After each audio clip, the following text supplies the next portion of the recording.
Hi, I'm Heather Hampton Knodle, and I'm a farmer. Today, I actually studied agriculture communications with an emphasis in journalism. They called it news editorial.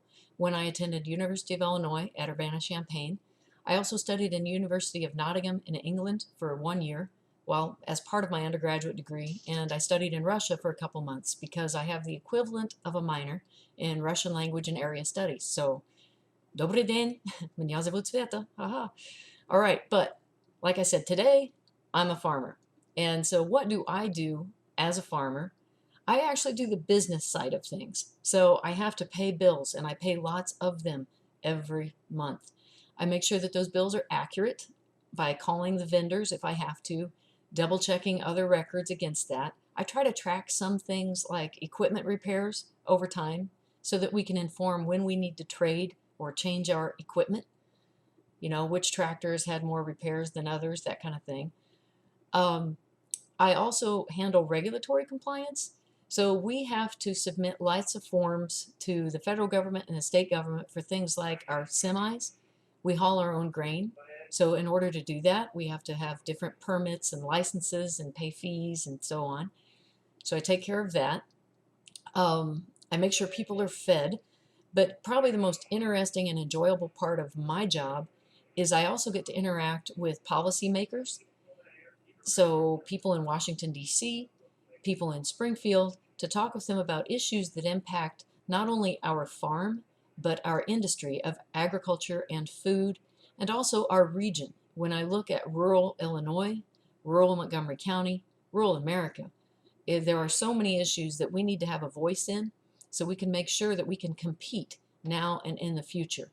And that means so you can have a good job, so we can have a good job, and so we can have a lifestyle that we all enjoy and appreciate having. So those are some aspects of what I do on the farm. My husband, with whom I am a partner, we're both equal partners in our farm. He's in charge of the agronomic decisions and takes care of things like what the plants need, what types of seed we're going to have, and when to market our grain.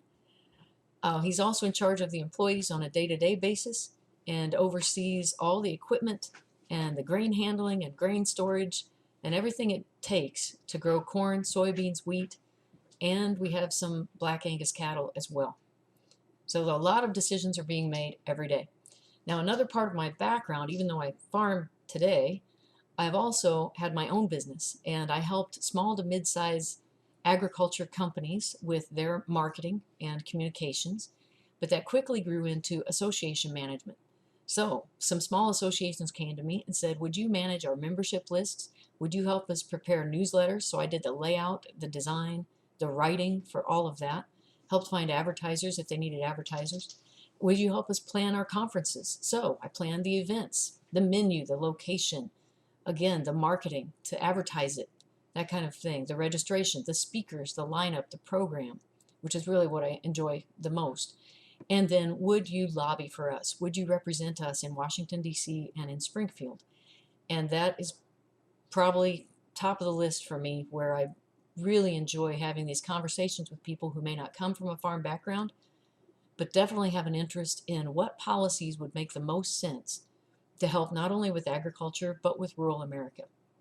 So I spend a lot of time following those issues and communicating positions on those issues as well.